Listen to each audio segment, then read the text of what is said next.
تو قرآن مجید فرقان حمید نے ایک حل دیا ہے، ایک نسخہ، جسے جہاد فی سبیل اللہ کہا جاتا ہے۔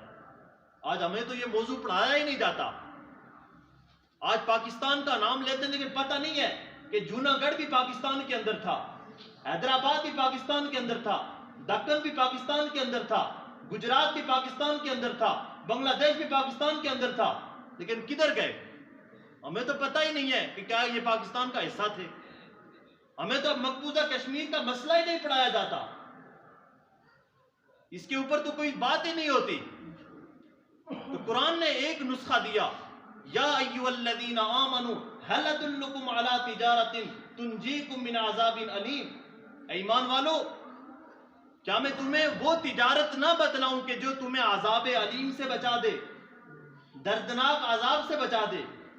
اس کا مطلب ہے اگر وہ تم تجارت نہیں کرو گے تو پھر عذاب علیم سے نہیں بچ سکتے۔ تمہاری صرف پھر ایک وشفل تھنکنگ ہوگی کہ ہم عذاب علیم سے بچ جائیں گے، نہیں بچ سکتے۔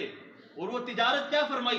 تؤمنون باللہ ورسولہ، اللہ اور اللہ کے رسول پر ایمان لانا، وتجاہدون فی سبیل اللہ باموالکم وانفسکم، اور اللہ کے راستے میں جہاد کرنا اپنی جانوں کے ساتھ اور اپنے مالوں کے ساتھ۔ ذالکم خیر لکم ان کنتم تعلمون، یہ تمہارے لیے بہتر ہے۔ ویسے تو ڈر لگتا ہے، جہاد کریں گے جان چلی جائے گی، لیکن اللہ فرماتے ہیں ڈرنے کی بات نہیں، ذالکم خیر لکم۔ اگر تم حقیقی تمہارے پاس علم ہے، تم اللہ تعالیٰ کی ذات کو جانتے ہو، تو ان کنتم تعلمون، اگر تم اس کو جانتے ہو، ایمان لاتے ہو، تو یہ تمہارے لیے بہتر ہے۔ تو گویا تجارت اللہ اور اللہ کے رسول پر ایمان لانا اور جہاد فی سبیل اللہ کرنا۔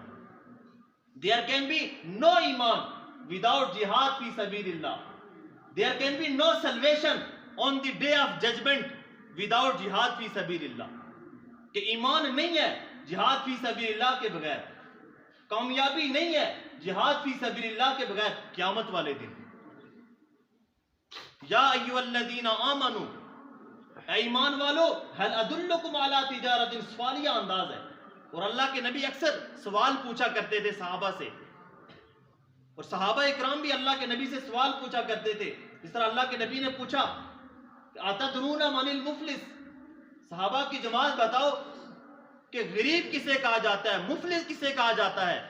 تو صحابہ اکرام نے فرمایا واللہ اعلم ورسولہ، اللہ اور اس کا رسول ہی بہتر جانتے ہیں۔ تو پھر اللہ نے دوبارہ پوچھا اتدرون من المفلس، کہ مفلس کسے کہا جاتا ہے؟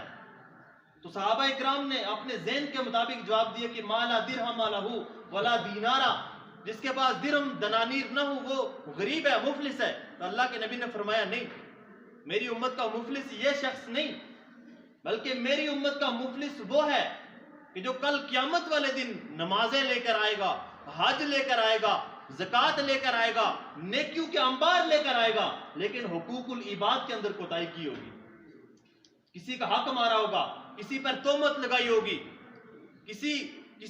کسی کے بارے میں غیبت کی ہوگی، کوئی ایسا کام کہ جو حقوق العباد کے متعلق ہے وہ اس نے کمی کی ہوگی۔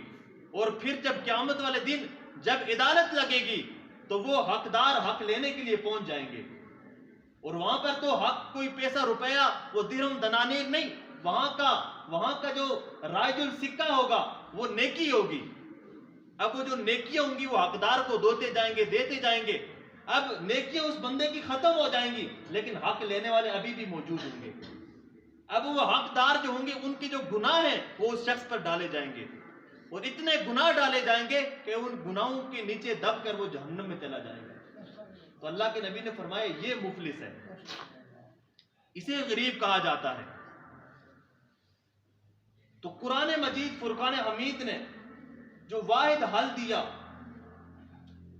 یوم یکجہتی کشمیر کے حوالے سے، وہ صرف جہاد فی سبیل اللہ ہے۔ صرف سٹیٹس لگانے سے، صرف فیس بک کے اوپر پوسٹ کرنے سے، یا صرف جو ہے وہ اس کے ہر سال گزرنے کے بعد ایک دن منانے سے اس سے کوئی فائدہ نہیں ہوگا، کہ جب تک عملی طور پر، پریکٹیکلی طور پر ہم اس کا جو ہے وہ کوئی ازالہ نہیں کریں گے، ہم اس کے لیے کوئی محنت نہیں کریں گے، اس کے لیے کوئی کام نہیں کریں گے، اس وقت تک یہ مسئلہ حل نہیں ہوگا۔